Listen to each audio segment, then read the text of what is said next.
الحمد لك يا رسول الله ولجميع من اتبع دينك يا حبيب الله حقيقة من لدن آدم لا يملك مرض الله لنا ولم يفعل بها. أعوذ بالله من الشيطان الرجيم. بسم الله الرحمن الرحيم. الحمد لله رب العالمين الرحمن الرحيم مالك يوم الدين إياك نعبد وإياك نستعين اهدنا الصراط المستقيم صراط الذين أنعمت عليهم غير المغضوب عليهم ولا الضالين آمين. لتقربنا إلى الله تعالى لمحبتنا إلى رسول الله صلى الله عليه وسلم لسلامتنا في الدين والدنيا والآخرة لقضاء ديوننا لقضاء حاجاتنا من حوائج الدنيا والآخرة لتيسير أرزاقنا حلالا طيبا مباركا كثيرا واسعا لسعة جسادنا قلوبنا شوى أمراضنا ظن باطنا دفع البلايا والمهن والفتن والأمراض الأسقام ولمن فينا لمصالحنا لبيتنا أولادنا وذريتنا وجوارنا أصدقائنا وجميع المسلمين والمسلمات والمؤمنين والمؤمنات الأحياء منهم الأموات والعز الإسلام والمسلمين بجودك يا الله بشفاعة نبيك يا الله ببركة أولياءك يا الله بأسرار الفاتحة. أعوذ بالله من الشيطان الرجيم. بسم الله الرحمن الرحيم. الحمد لله رب العالمين الرحمن الرحيم مالك يوم الدين إياك نعبد وإياك نستعين اهدنا الصراط المستقيم صراط الذين أنعمت عليهم غير المغضوب عليهم ولا الضالين آمين. Puisi yang pertama di dalam kitab Tarjuman Al-Asbaq ini adalah Uskufatun min biladir Rum, yaitu seorang uskuf dari negeri Romawi. Ini dipakai istilah ini karena mengacu kepada kondisi kerohanian Nabi Isa. Kondisi kerohanian Nabi Isa. Kondisi kerohanian Nabi Isa itu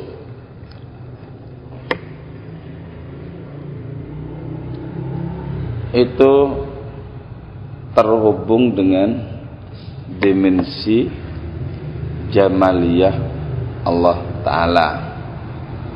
Itulah sebabnya beliau memiliki kesanggupan untuk membuat siapa saja terkesima, membuat siapa saja yang dijumpai itu menjadi terharu karena dimensi jamaliyah Allah Ta'ala yang sempurna di dalam kerohanian Nabi Isa. Nabi Isa itu adalah firman yang menjadi realitas. Sabda menjadi manusia. Kalau Rasulullah itu manusia menjadi sabda. Nah, kita baca bait yang pertama. Ma rahalu yawma banul buzzal al-isa illa wa qad hamalu fiha tawawisa.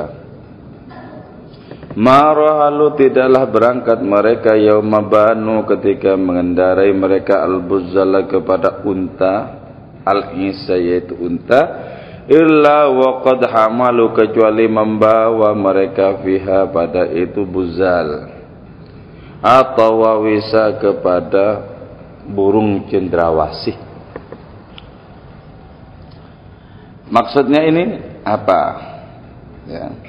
Yang disebut dengan buzal atau unta yang gemuk itu adalah amal-amal yang real atau amal jawareh, tindakan-tindakan anggota tubuh kita ketika beribadah.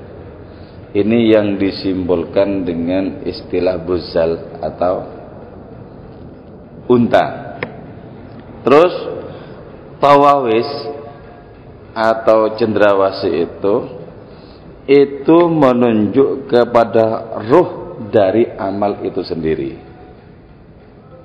Kalau dalam kitab Hikam disebutkan al-a'malu suwarun qaimatun. Amal itu merupakan bentuk yang tegak. Waruhuha, adapun rohnya amal itu sirru wujudil ikhlas biha, itu adanya keikhlasan dalam amal. Jadi buzal ini dimensi lahiriah amal, sementara tawawis adalah dimensi batiniyah amal. Buzal ini adalah amal jawareh, sementara tawawis itu adalah amalul qalbi wa amalur ruh. Sekarang amalul qalbi itu apa? Amalul qalbi itu hudur, yaitu kesanggupan orang merasakan hadir ke hadapan Allah atau berdekat-dekatan dengan Allah. Itu amalul qalbi. Misalnya ketika kita sholat atau melaksanakan ibadah pun yang lain, kita merasakan berhadap-hadapan atau berdekat-dekatan. Itu amalul qalbi. Nilai dari amalul qalbi ini beribu-ribu tingkat di atas amal jawareh. Jadi kalau kita ngaji atau kita berzikir atau kita sholat, seakan-akan berhadap-hadapan atau merasa berhadap-hadapan dengan Allah, berarti di situ ada tawawis, di situ ada burung-burung cendrawasih rohani. Karena itu yang perlu kita periksa, kosongkah batin kita dari merasakan hadir ke hadapan Allah ketika kita sedang beribadah? Kalau kosong, berarti cuma amal jawarih yang kita lakukan. Anggota tubuh ini bergerak-gerak dan lisan mengucap-ucap. Tidak ada di situ, ruhnya tidak ada. Terus amal ruh itu adalah musyahadah. Jadi ketika orang beribadah dan orang menyaksikan Allah sebagai orientasi dari seluruh hidup dan mati dari seluruh ibadah itu, berarti di situ berlangsung amalur roh. Nah, amal roh ini bisa tidak ada kaitannya dengan amal jawareh. Bisa ada hubungannya, bisa tidak. Amal roh ini bisa tidak ada hubungannya dengan ibadah mahdhah. Contoh misalnya ya, sekarang kita sedang tidak sholat atau tidak sedang melakukan ibadah mahdhah misalnya, tapi merasakan, menyaksikan, musyahadah, menyaksikan Allah Ta'ala begitu gamblang, bahkan lebih gamblang dibandingkan dengan segala sesuatu, itu namanya adalah amalur roh. Jadi amalur roh ini bisa bersamaan dengan ibadah mahdhah, bisa juga tidak berhubungan sama sekali dengan ibadah mahdhah. Sebagaimana juga amalul qalbi itu bisa berhubungan dengan ibadah mahdhah, bisa juga tidak. Ya, tidak. Maka dalam konteks seperti ini, zikir itu lebih penting dibandingkan sholat. Sebab apa? Zikir tanpa sholat sah, memiliki nilai yang tinggi di hadapan Allah. Tapi sholat tanpa zikir kosong. Tapi walaupun dikatakan bahwa zikir lebih penting daripada sholat, bukan kemudian kita punya alasan untuk tidak sholat. Jadi salah. Jadi lebih penting, nilainya itu lebih penting.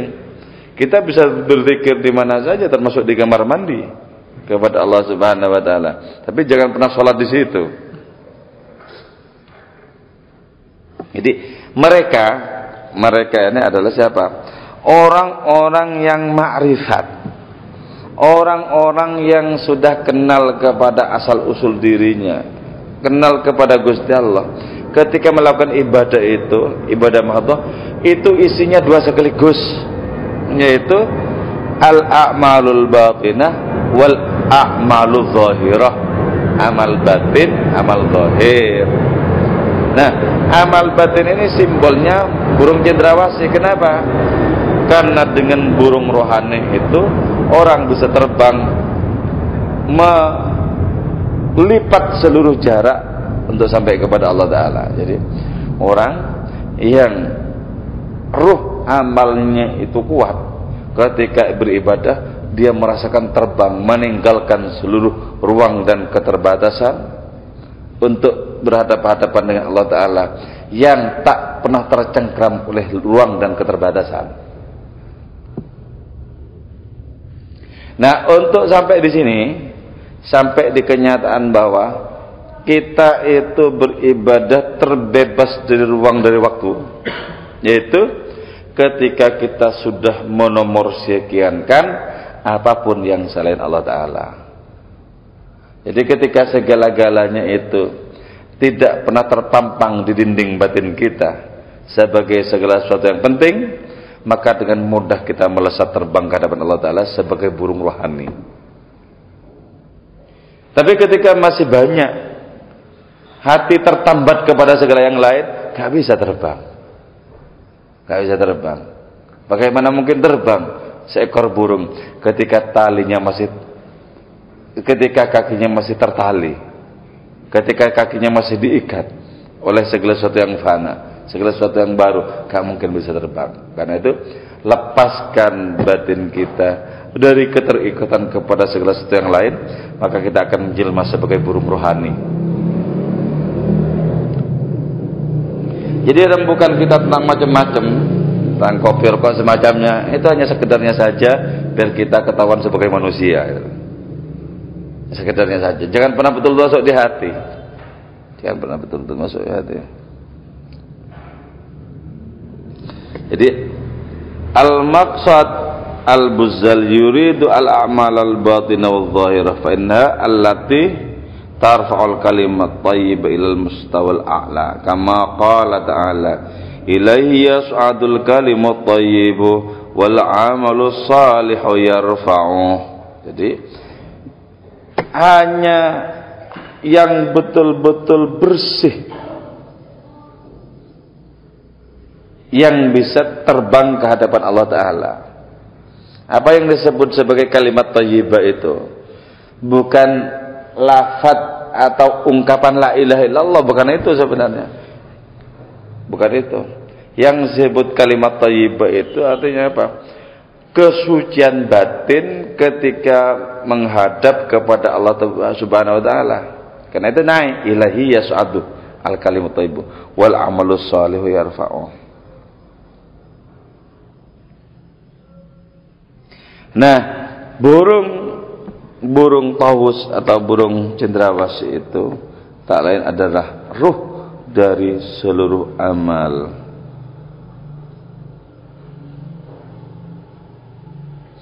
Wa syabbaha bituyur li'anna ruhaniyatun. Jadi di sini Ibnu Arabi menyerupakan ruh dari seluruh amal itu dengan burung, karena burung itu adalah nuansa spiritual, nuansa rohani. Jadi kalau kita misalnya mimpi ketika kita riyadhah menjalani ketekunan rohani ke hadapan Allah Ta'ala, kita kok seperti bisa terbang bersama dengan burung-burung, itu berarti sudah terbebaskan dari keterikatan segala sesuatu yang fana.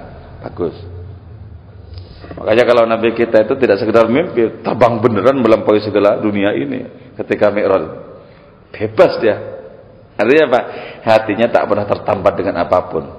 Jangankan dengan kesenangan dunia, dengan kesenangan akhirat tidak pernah tertambat hati beliau itu. Maka ditegaskan ketika beliau ibadah, seluruh ibadah itu tidak pernah berada di hadapan beliau, tapi berada di punggung beliau. Jadi ketika sholat, sholatnya di punggung. Ketika puasa, puasanya di punggung. Ketika zikir, zikirnya di punggung. Kalau ibadah seperti itu saja di punggung, apalagi perkara-perkara dunia dan perkara kesenangan akhir, itu jauh di belakang. Kenapa di punggung? Sebab kalau berada di depan, itu menghalang-halangi antara Nabi dengan Tuhannya. Belakang. Jadi kita mesti begitu, untuk bisa apa? Melampaui segala yang fana. Jangan gampang tertarik kepada segala sesuatu. Ini itu jangan. Udah lewat itu aja. Nah, terus bisa begitu gimana? Min kulli fatikatil alhazi malikatin dakhaluha fawqa arsyid durri bil qisa. Min kulli fatikatil alhaz, disebabkan oleh setiap kekuatan yang membasmi pandangan, malikatin yang menguasai, takhaluha faqasid bil kisah. Takhalu, menyangka engkau ha kepada itu, fatikatul alhaq faqasid durri, di atas istana mutiara Bilqis terhadap Ratu Bilqis. Nah, bait yang kedua ini mempertegas bahwa hikmah ilahiyah ya, atau kesanggupan orang merasakan kedekatan dengan Allah, merasakan kemahagamblangan Allah Ta'ala, itu akan membunuh seluruh pandangan orang itu kepada yang lain. Jadi ketika orang sudah tertarik kepada Gusti Allah, maka pandangannya itu menjadi terhambat kepada yang lain. Itu yang dimaksudkan ketika oleh Allah Ta'ala diperlihatkan kepada Syekh Abu Yazid Bustami seluruh keindahan yang ada di bumi ini, yang ada di tambang-tambang, seluruh keindahan dari emas, permata dan lain semacamnya itu, terus segala keindahan di langit diperlihatkan kepada Syekh Abu Yazid Bustami. Kemudian Allah Ta'ala bertanya, adakah di antara semua keindahan ini yang membuatmu tertarik, katanya. Syekh Abu Yazid bilang, ya Allah, segala puji bagimu, aku tidak tertarik kepada semua yang kau perlihatkan ini. Satu-satunya yang membuatku tertarik adalah keindahanmu. Jadi lewat.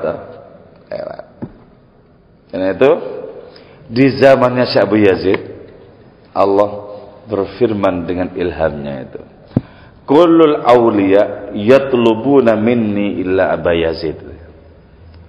Semua wali itu minta fasilitas kepadaku, minta karunia kepadaku, kecuali Abu Yazid. Fa innahu yatlubuni. Abu Yazid itu langsung memohon aku. Ketika dia berdoa, ya Allah, saya mohon kepadamu. Ketika ditanya, kau mohon apa Abu Yazid? Abu Yazid bilang, aku mohon engkau ya Allah. Jadi tidak ada urusannya dengan berbagai macam karunia dan rahmat, dengan berbagai macam rezeki, nggak ada urusannya. Karena itu al-mu'minul arifu la yas'alu mim maulahu illa maulahu. Al-mu'min adapun orang beriman, al-arif yang ma'rifat, la yas'alu ialah tidak memohon orang beriman yang ma'rifat itu, mim maulahu dari Tuhannya itu orang beriman dan ma'rifat, illa maulahu kecuali mohon Tuhannya itu sendiri. Jadi min kulli fatihatil al-hadh ini menunjukkan bahwa adanya rasa tertarik orang ketika hatinya disedot oleh Allah Subhanahu wa Ta'ala. Orang ini tidak akan memiliki pandangan kepada yang lain. Mungkin memang melihat segala isi alam raya, tapi hilang rasa tertariknya kepada segala komponen alam raya, sudah hilang. Ini min kulli fatilah malikatin, dan menguasai.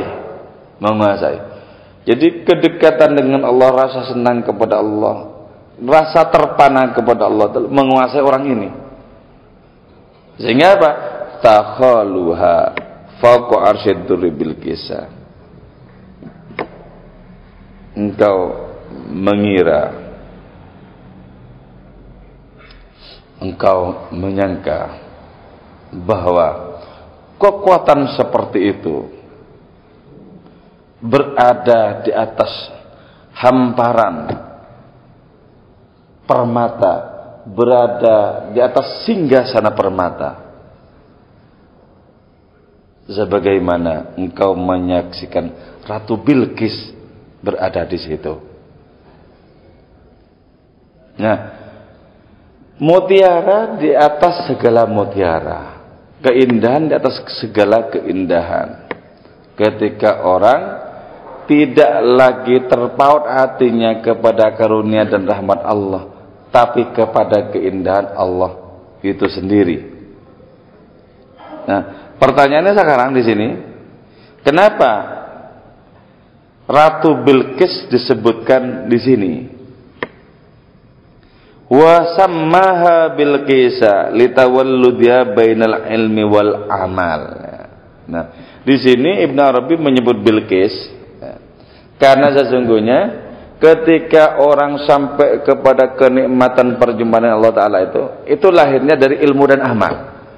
Jadi amal saja itu enggak cukup. Karena itu orang rajin beribadah tapi tak memiliki makrifat, tidak akan pernah mengantarkan kepada perasaan dekat dengan Allah Ta'ala. Atau ma'rifat yang tanpa amal, sama juga tidak. Nah, Bilqis ini merupakan simbol dari adanya dimensi yang lembut berupa ilmu dan adanya dimensi yang kasar berupa amal. Fal amalu kafifun, amal itu kasar, wal ilmu latifun, ilmu itu halus. Kama kanat Bilqis mutawallidatan binal jinni wal insi, sebagaimana juga Bilqis itu lahir antara jin dan manusia. Jadi ibunya Bilqis itu manusia, bapaknya jin. Ini kan pertautan antara yang lembut dan yang kasar, jin. Andaikan ibunya Bilqis itu jin, bapaknya manusia, maka Bilqis jadi jin. Jadi ikut ibunya. Di Madura ada orang punya istri jin, anaknya ya banyak, tapi jadi jin semua. Jadi kadang kelihatan dari jauh anak berlari-larian di rumah itu gaduh sebagaimana juga manusia. Tapi ketika orang datang ke sana nggak ada. Itu anak-anaknya si bapak ini tadi. Kadang kelihatan duduk-duduk di teras gitu ya. Nanti didekati nggak ada, itu anaknya bapak itu tadi, karena ibunya jin. Coba kalau ibunya yang manusia, jadi manusia dan memiliki kekuatan luar biasa dibandingkan dengan manusia yang lain. Karena itu jadi ratu, bisa mengalahkan laki-laki tenaganya itu. Karena unsur jinnya ini yang luar biasa kekuatannya. Maka di sini disebutkan fa inna ummaha minal insi, ibunya Bilqis itu dari kalangan manusia, wa abaha minal jinni, bapaknya dari jin. Walau kana abuha minal insi wa ummuha minal jinni, kalau bapaknya manusia ibunya jin, lakanat wiladatuha indahum, berarti kelahirannya itu di sisi jin itu kayak jin-jin itu.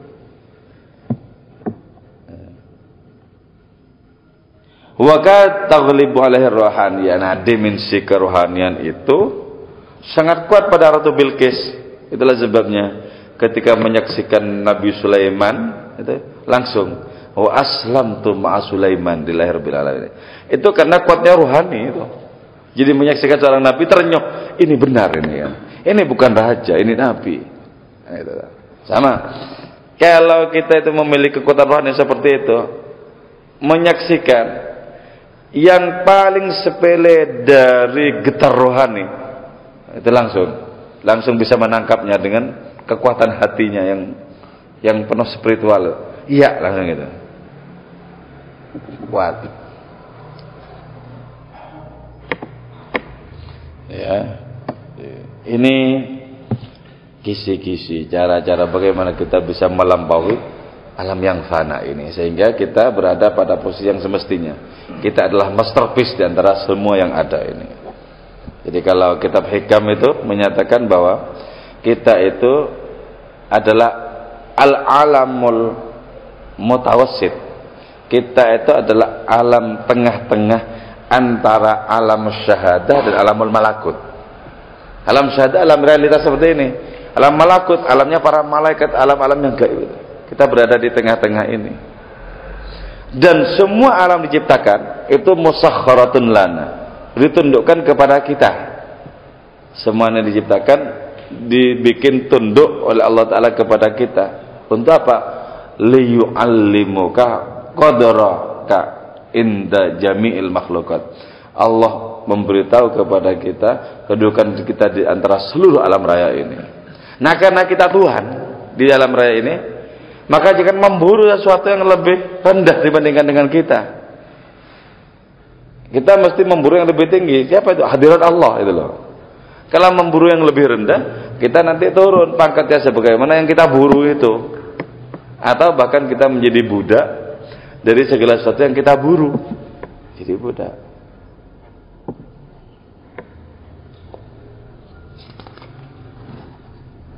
Sebelum dilanjutkan ada yang mau ditanyakan? Bisa dipahami ini, 2 bait ini.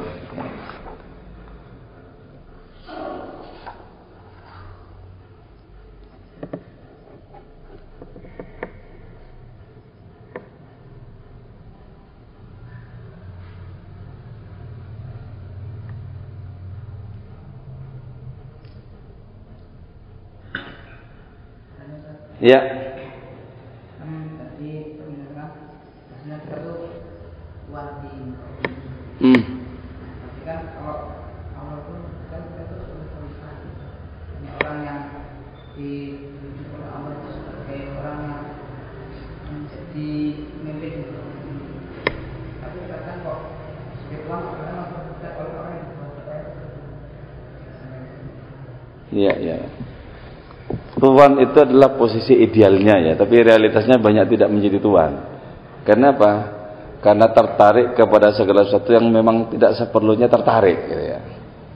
Misalnya tertarik kepada segala sesuatu yang fana ini. Jadi, untuk sampai kepada makom tuan yang ideal itu tadi, itu diperlukan adanya riyadhah. Riyadhah itu training spiritual. Melatih dimensi rohani yang ada pada diri kita. Kita latih terus dengan zikir, dengan semakin merasa tertarik kepada Allah dan semakin tidak kepada yang lain. Itu yang disebut dengan riyadhah ya. Riyadhah itu nanti ketika bersamaan dengan pertolongan Allah akan mengantarkan seseorang kepada posisi sebagai tuan sebagaimana semestinya itu, pada posisi tuan yang semestinya. Jadi tuan dibandingkan dengan posisi seluruh komponen di alam raya itu tuan. Nah karena tuan secara ideal, maka ini perlu dipertahankan posisi sebagai tuan itu. Dengan cara apa? Dengan cara sepenuh-penuhnya tertarik kepada Allah Subhanahu wa taala.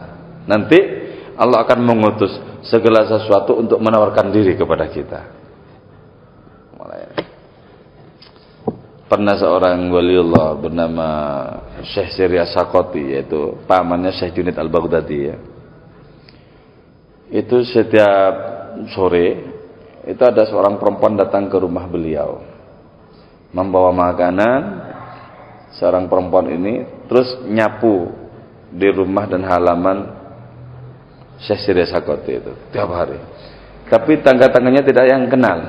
Perempuan ini siapa? Tidak ada yang kenal. Setelah berlangsung sekian lama, ada salah seorang tangganya memberanikan diri bertanya, Syekh Siri, itu siapa tuh tiap sore itu? Sudah sekian lama, tiap sore datang bawa makanan dan nyapu setelah itu pulang. Nah, beliau jawab, itu dunia katanya. Jenis kelamin dunia itu perempuan. Dia datang ke sini mengabdi kepadaku, justru karena aku sama sekali tidak tertarik kepadanya. Jadi dari saking kuatnya tertarik kepada Allah Ta'ala, Allah mengutus dunia untuk menghambakan diri kepada Syekh Siri Sakoti itu. Wujudnya apa? Tiap sore bawa makanan, nyapu-nyapu pulang gitu loh. Tapi kalau orang memburu dunia, memburu materi itu, akan bolak-balik dikecewakan. Yang pertama, sebab ada rasa serakah, ada rasa haus terus menerus ya, yang tidak sama dengan impiannya, karena itu kecewa. Terus yang kedua, iblis menyatakan bahwa cinta duniawi itu adalah anak kandungku, dan siapapun yang melamarnya tidak bisa terlepas dari aku, sebab aku ini adalah mertuanya. Jadi karena itu nggak bisa. Kalau kau ingin lepas dari aku, cerai dulu anakku, gitu iblisnya. Cerai dulu anakku. Karena itu para sufi kemudian menyatakan, talaqtuka ayyuhad dunya salasata talaqatin. Sudah kucerai engkau wahai dunia dengan talak 3. Hebat. Jadi hati itu sudah nggak terserah Gusti Allah. Wong tugas kita itu cuma bekerja sebagaimana diperintahkan, perkara seberapa jauh sebelum kita dilahirkan sudah ada ketentuannya. Seberapa hari ini kita dapat seberapa, sudah ada ketentuannya itu. Dan itu tidak akan pernah bisa dirubah oleh tangan manusia. Irad sawa bikul himam, kata kitab hikam, la tukhriqu aswarul aqdar. Semangat menggebu-gebu tak mungkin bisa menjebol pagar takdirnya Allah Ta'ala. Ya. Lagi.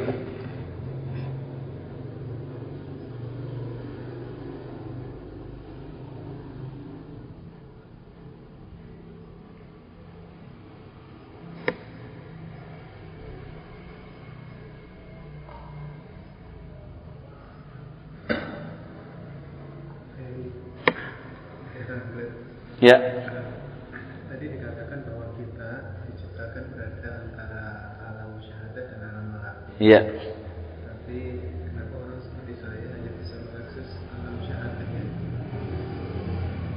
itu biasanya biar imbang ya.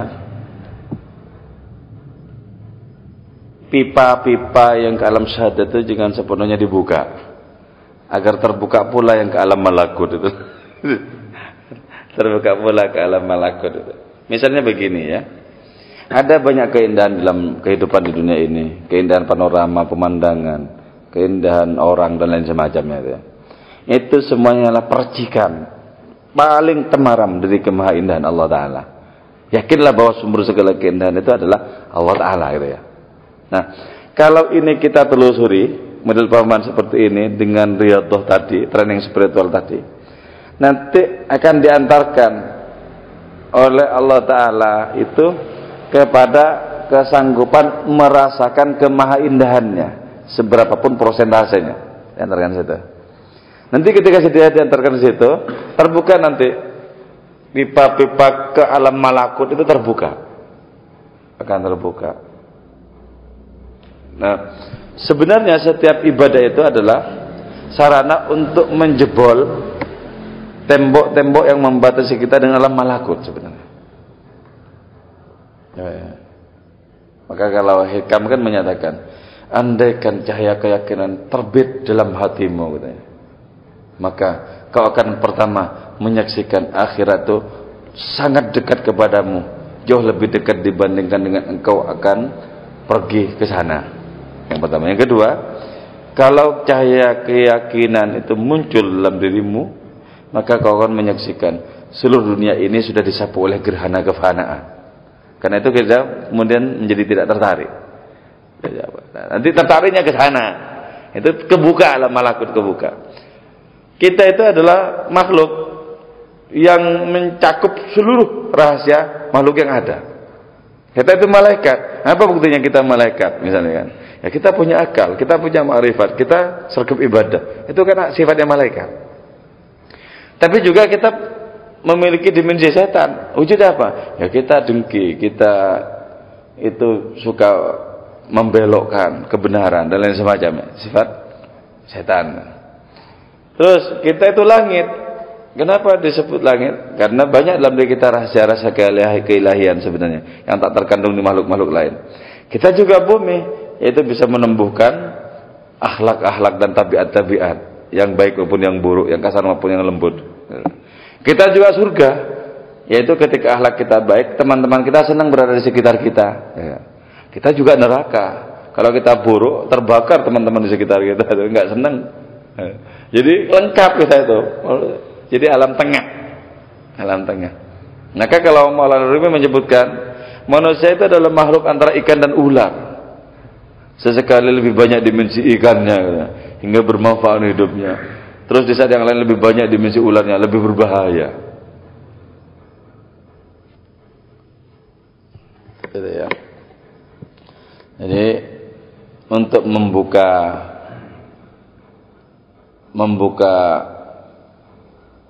pintu yang menuju ke alam malakut itu, kita mesti melakukan riyadhah, mujahadah, sampai dirasa nikmat. Pernahkah kita sholat dan merasa berjumpa dengan Allah? Nah, kalau sudah merasa seperti itu terbuka alam malakut lebar-lebar. Bahkan malaikat itu sujud takzim kepada kita kalau kita seperti itu. Sebab dulu Nabi Adam juga mendapatkan sujud takzim dari para malaikat. Kita ini keturunan Nabi Adam juga. Ya. Pertahankan rohani Nabi Adam. Malaikat hormat sampai hari ini kepada kita. Ini buka alam malakut itu ke sana. Jangan sampai nggak imbang. Kalau bab-bab perkara materi senang semangat lah ini kan. Terus bab-bab keilahian itu seperti mampet. Nah, itu kan alam malakutnya nggak kebuka. Nggak kebuka. Kita belajar untuk mengatakan, nggak penting. Kita menganggap tak penting apapun yang tidak berorientasi kepada Allah Ta'ala. Nggak perlu, nggak penting. Gitu. Kan perkara penting tidak penting karena manusia sendiri yang bikin-bikin. Oh ini penting, ini perlu. Nah, Gusti Allah Ta'ala belum tentu bilang itu penting kok. Ya. Itu lagi.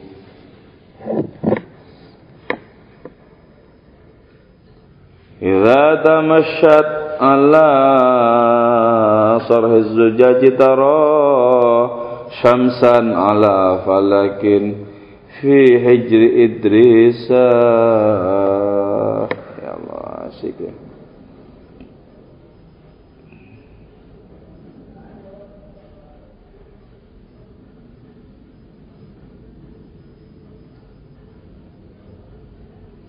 Idza tamasyat, apabila telah berjalan.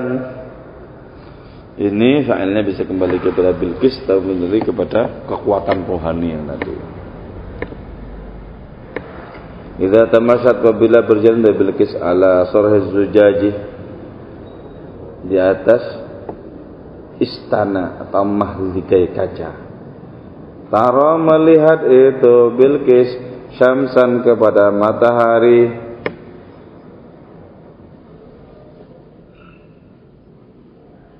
ala falakin di atas planet, fi hijri Idrisa di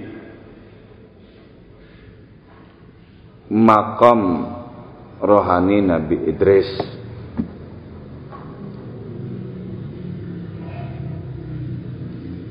Jadi ketika segala sesuatu itu sudah tampak sebagai kaca, begini ya. Maksudnya tampak sebagai kaca itu begini. Bagi orang yang ma'rifat, semua ini transparan. Kenapa disebut transparan? Wong ngelihat apa saja ketemunya Gusti Allah, apa enggak transparan? Coba ya, kalau Abu Bakar Siddiq menyatakan, ma ra'aitu syai'an illa ra'aitullaha qablahu. Aku tidak melihat segala sesuatu kecuali melihat Allah sebelum sampai kepada segala sesuatu itu. Jadi sebelum sampai di make Gusti Allah dulu baru make gitu. Sebelum sampai kepada orang, Gusti Allah dulu baru orang. Itu kan berarti segala-galanya ini sudah tidak sebagai tirai, sudah transparan. Nah, itu yang disebut dengan sarhiz zujaj ya, mahligai kaca, istana kaca. Maka juga dengan demikian Sayyidina ini bilang, lau kushifal ghita mazdatu yakinan. Kalau tutup ini dibuka, aku tidak tambah yakin. Wong sama saja bagi saya dibuka maupun ditutup sama saja, sama-sama transparan, sama jelas, sama-sama cuma Gusti Allah hakikatnya yang ada kan itu. Seperti itu posisinya. Jadi berjalan di atas mahligai kaca. Maka di situ melihat matahari. Nah, matahari itu apa? Ai syamsul zat, matahari zat ilahi. Transparan. Kenapa di sini disebut fi hijri Idris, di makamnya Nabi Idris? Karena Nabi Idris itu berada pada makam matahari. Nabi Idris itu berada makam matahari. Jadi Nabi Idris, kalau di dalam kitabnya Ibnu Arabi yang lain,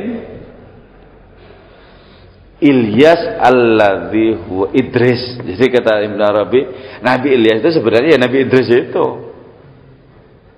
Ya. Nabi Idris itu kan setelah Nabi Adam. Kelak ketika muncul lagi sebagai Nabi Ilyas, yaitu Idris sebenarnya. Karena itu ya, Nabi Ilyas itu rohun bila nafsin, roh tidak ada nafsunya. Karena itu dia tidak memiliki minat kepada apapun, termasuk kepada perempuan, enggak ada minatnya sama sekali. Nabi, jadi ada nabi-nabi yang tidak memiliki hubungan apapun dengan perempuan. Satu Nabi Isa. Kenapa? Karena Nabi Isa itu lahir tidak lewat proses biologis ya.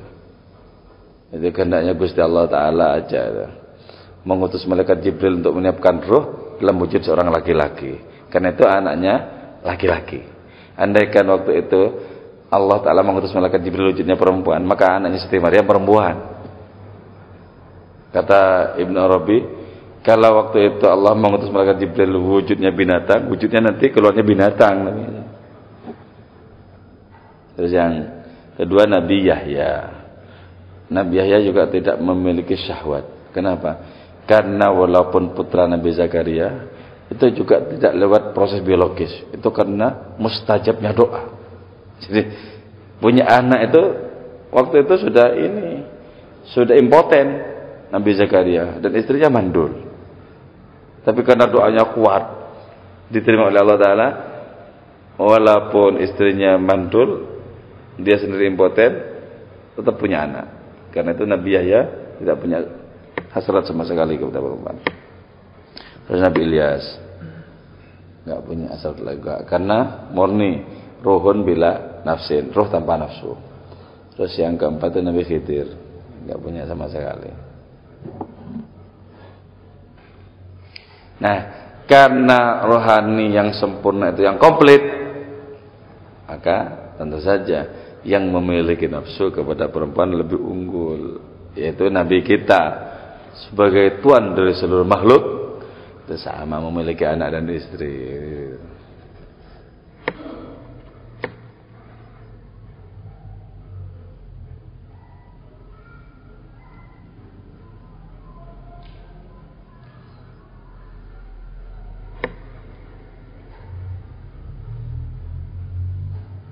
Nah, biasanya kekuatan rohani seperti ini datang kepada orang yang tajrid. Tajrid apa? Tajrid itu orang yang tidak memiliki ikhtiar atau upaya apapun. Jadi enggak kerja ini, enggak kerja itu, tajrid, diam aja.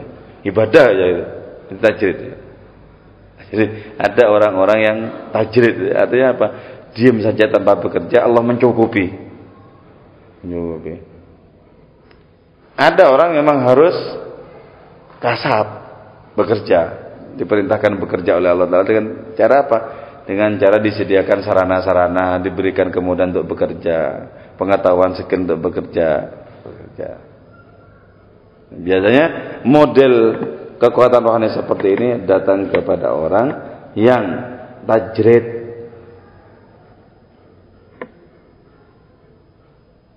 Terus, kalau model rohani seperti ini datang kepada orang yang hatinya dimabuk cinta, maka orang ini akan terbakar oleh rohani tadi. Jadilah kemudian majdub, yang enggak masuk akal orang lain itu tindakannya. Majdub. Dalam sejarah itu ada seorang waliullah majdub bernama Syekh Ahmad, ya. Thumma hadrat Syekh Ainul Qadid Hamadani, thumma hadrat Syekh Barakallahu Ahmad Al-Hadri, ya. Ahmad Al-Hadri. Ahmad Al-Hadri ini orangnya majdub. Satu saat di hari Jumat dia berkhutbah di masjid. Setelah hamdalah, ya, setelah syahadat, salawat, wa ya ayyuhal hadirun la ilaha lakum illa iblis. Wahai hadirin semua, kalian tidak punya Tuhan kecuali iblis. Jadi, karena tahu ya, itu penuh dengan nafsu orang di masjid. La ilaha lakum illa iblis. Setelah ngomong seperti itu, dia ngambil pedang. Semua jemaah itu mau dipedang gitu loh. Kabur semuanya. Sama Syekh Ahmad Al-Hadri itu kabur. Mau dipedang kabur. Nah setelah kabur itu, dia tetap ceramah di mimbar sendirian, gak ada orang yang dengarkan. Dan juga ceramahnya itu gak ada orang paham, karena ceramahnya orang mabuk kepada Allah Ta'ala gimana, gak paham. Nah setelah itu kemudian ada sekitar 30 kafilah ya melintas di masjid itu, dan 30 kafilah itu menyaksikan bahwa di masjid mereka yang 30 itu tadi yang ngisi khutbah itu sama Syekh Ahmad Al-Hadri itu. Jadi gimana tuh? Satu orang kok jadi ngisi di 31 tempat gitu kan. Di Jumat yang sama gitu. Nah, kalau sampai model kekuatan rohani seperti tadi, yaitu ma'rifatul zat, datang kepada orang yang bubuk cinta kepada Allah Ta'ala, maka dia akan terbakar oleh kekuatan rohani tadi. Karena itu wujudnya majdub. Tidak bisa dikalkulasi oleh akal manusia. Jangankan orang lain, dia sendiri nggak paham siapa dirinya.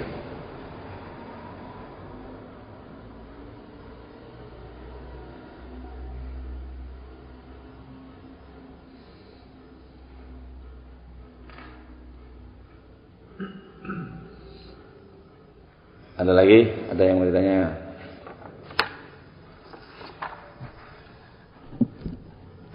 Enggak usah banyak-banyak ya nanti kalau perkara ilmu itu ini mau dihatamkan ini bisa gimana? Apa bisa kita sempat untuk merenungi, kita amalkan? Kalau modelnya cuma hataman surat. Ini kan yang penting itu riyadhahnya, olah pikir, olah renungan, olah rohaninya itu yang terpenting. Jadi kalau cuma perkara ilmiah itu gampang, kita tinggal baca-baca buku, terjemahan dan lain semacamnya.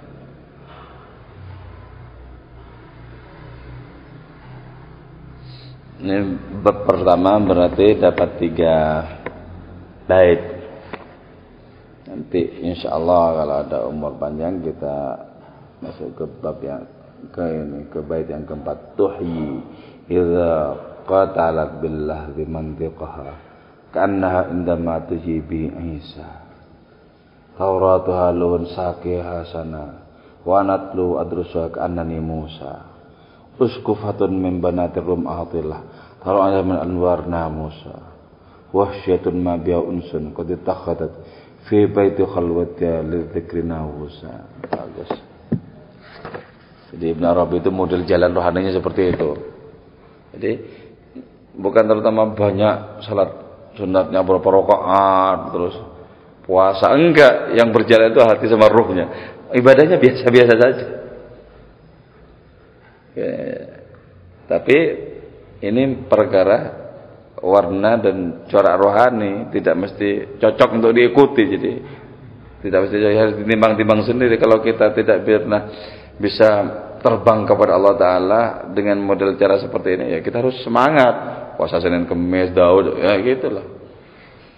Jangan dengan ikut-ikutan, wah ini aku sedikit ibadahnya tapi hatiku nyampe, jangan macam-macam kalau nggak jelas.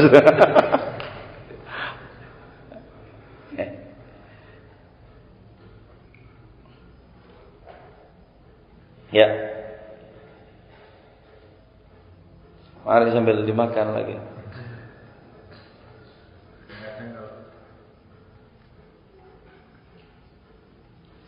Kita sudah biasa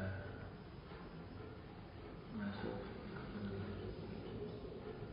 misalnya kita biasa dengan kamar kotor itu untuk menata kembali, kita biasa bersih kembali itu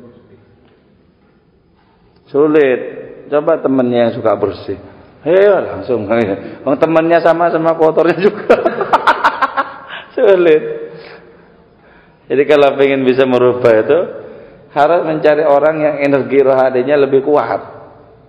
Itu ditempel terus orang seperti itu. Baru. Kalau situ cuman kenalan, dia tidak mengambil sesuatu yang semestinya diambil. Spirit rohaninya enggak diambil. Ya cuman sebatas tahu teori, tahu ilmu itu gitu kan. Tempel. Coba kan mengagumkan. Kenapa coba sahabat-sahabat Nabi itu kan rata-rata batu semua hati mereka itu. Keras tuh kan. Dibesarkan di peradaban jahiliyah kan gitu. Tapi kan pengaruh Nabi luar biasa. Kenapa? Tempel terus Nabi, dekatin gitu. Itu jauh lebih hebat ketimbang mempelajari kitab-kitab itu. Cara seperti itu. Kan seringnya itu apa? Seringnya nggak betah mau ngikuti terus, nggak betah ya. Nggak cocok dikit, nggak cocok mundur aja kan. Padahal nggak cocok itu perkara penyakit hati yang ada dalam diri orang itu, nggak cocok itu. Bukan perkara yang diikuti salah, bukan. Mundur, ya nggak jadi. Prosesnya belum selesai dah mundur. Jadi tempel saja, ikuti saja. Orang yang sudah bagus, sudah matang, sudah dewasa rohaninya itu, nanti akan dapat. Dan itu yang paling cepat sebenarnya dibandingkan dengan riyadhah sendiri, dibandingkan dengan baca-baca kitab, kalah tetap. Itu yang paling cepat. Itu yang disebut dengan wong kang saleh kumpulono, itu maksudnya itu.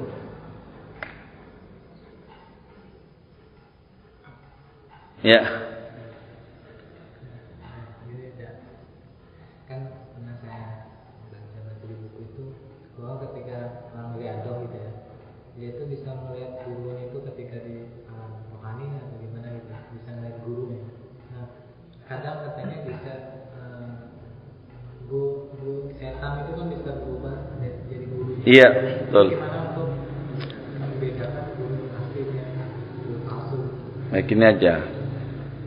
Yang jadi pegangan itu bukan perkara rupa, ya. Tapi sesuatu yang ditunjukkan. Itulah pentingnya kita memiliki parameter, memiliki pengetahuan tentang kebenaran lewat Al-Quran, lewat sunnah Nabi. Dengan demikian kita tidak bisa dibelokkan oleh bayang-bayang yang berupa guru atau berupa siapapun. Dulu Syekh Abdul Qadir Jailani kan mau disesatkan dengan cara seperti itu. Jadi tiba-tiba ada tulisan Allah SWT, terus kemudian cahaya itu bilang, Abah tulakal muharramat, kau berbelehkan kepadamu Abdul Qadir segala sesuatu yang diharamkan. Tahu Syekh Abdul Qadir Jailani, gak mungkin Allah kalau begini gitu ya. Allah itu tidak pernah menghalalkan apa yang sudah diharamkan. Ambil pedangnya, jangan lari, kabur ternyata cahaya itu. Sebelum hilang cahaya itu bilang, untung kau Abdul Qadir, kamu menggunakan akalmu. Sudah ada sekitar 70 orang kusesatkan dengan cara seperti ini. Ya kan? Jadi ini pentingnya paham itu begini. Pentingnya ngerti syariat itu begitu. Jadi jangan gampang misalnya kelihatan guru atau kelihatan siapa saja itu, jangan langsung iya. Kalau iya tanpa ada pedoman yang jelas, itu kita bisa dibelokkan. Tapi kalau sudah ngerti rambu-rambunya tentang hukum-hukum Allah, tentang ketentuan Allah Taala, dan ngerti rambu-rambunya, enggak masalah. Sehingga kita bisa membedakan, oh ini setan ini kalau gini. Jadi karena itu ya, ada warid yang bersifatnya malaikat, ada yang bersifatnya setan, ada gitu.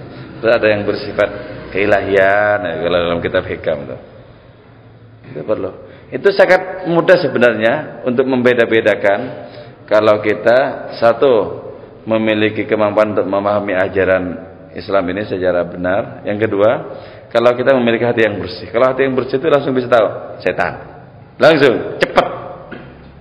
Untuk mendeteksi orang lagi misalnya cepat. Misalkan ada orang zaman sekarang itu kan tersiar kabar, sana ada guru hebat, sana ada guru hebat itu ya. Tersiar di mana-mana. Itu kalau orang hatinya tajam lihat saja. Bukan ini, enggak perlu diikuti nih. Ngelihat auranya saja udah tahu. Nah. Jadi ketika sudah tidak ada di dalam orang itu akhlak Nabi misalnya ya, pasti bukan itu. Misalnya apa?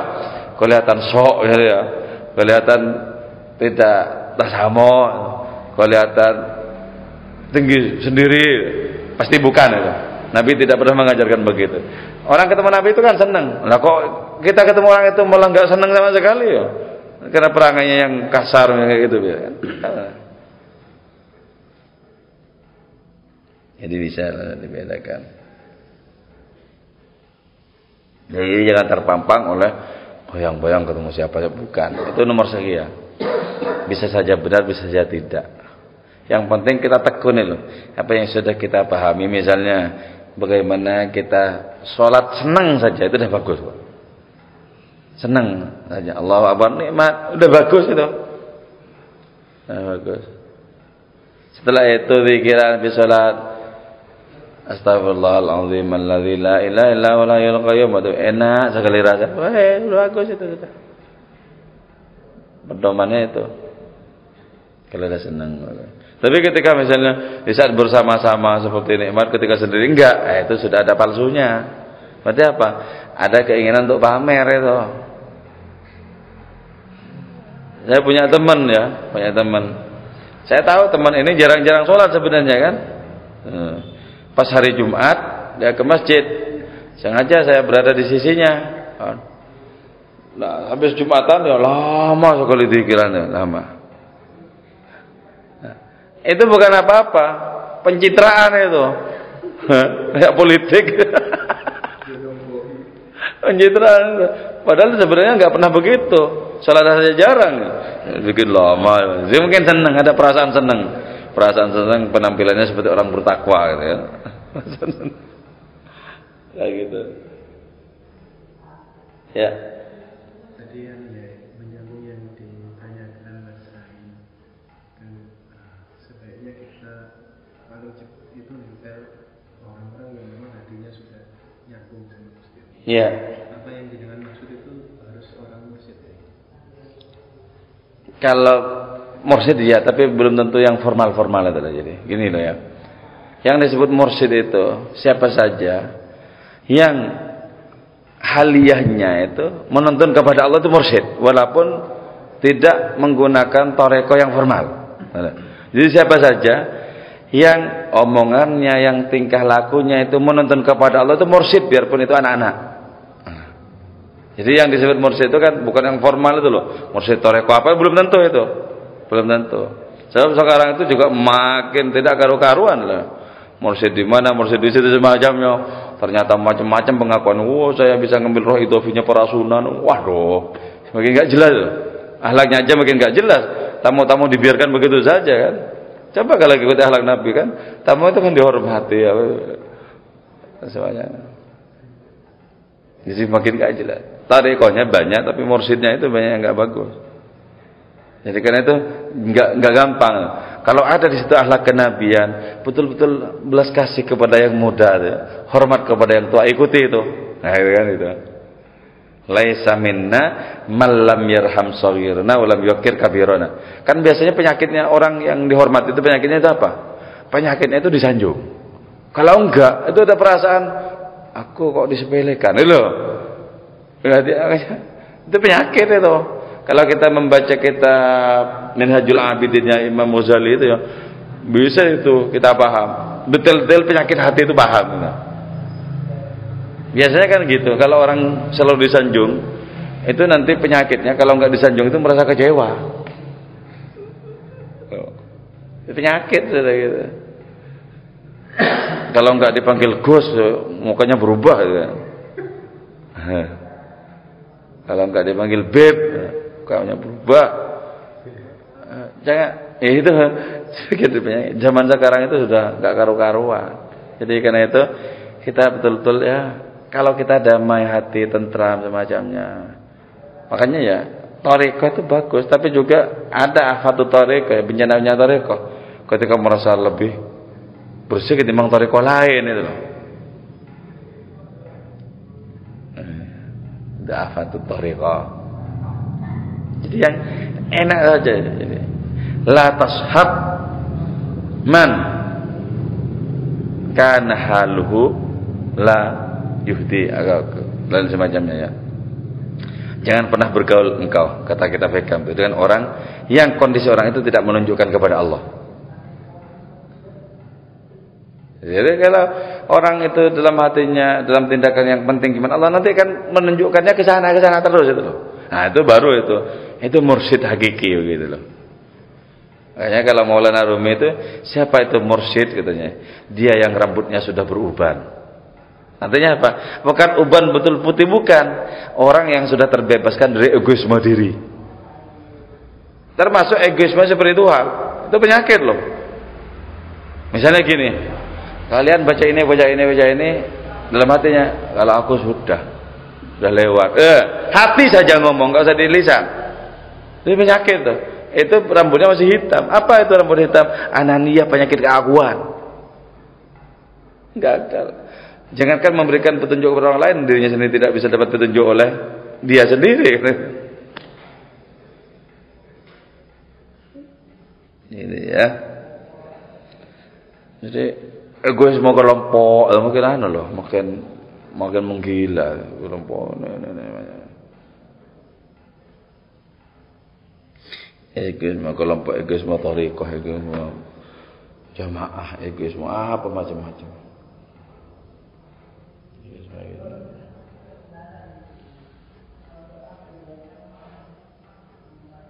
Kalau kita menggunakan Syekh Abu Yazid Bustami kok, kita merasa lebih mulia ketimbang anjing saja, itu masih sombong.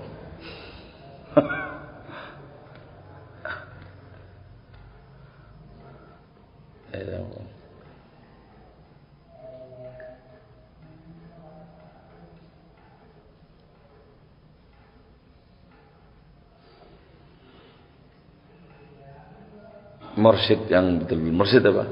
Dia yang sudah mati dari segala damba kepada yang lain. Kanjeng Nabi misalnya bersabda begini, man arada minkum ayyanzurul mayyita yamshi ala wajhil ardi falyanzur ila Abi Bakrin As-Siddiq. Siapa di antara kalian pengen melihat mayit yang berjalan di atas bumi, lihat itu Abu Bakar Siddiq. Artinya apa? Mati sudah, segala damba kepada yang lain. Ada zaman hasannya Gusti Allah. Saudara, mau dibilang orang tinggi pangkatnya, rendah pangkatnya, enggak ada hubungannya. Bahkan mau dibilang orang itu hina, enggak ada hubungannya. Toh orang bilang apa saja tidak akan mengurangi kemuliaan, tidak akan menambah kemuliaan juga kok. Disebut kiai haji maupun tidak ada hubungannya dengan menambah kemuliaan atau mengurangi.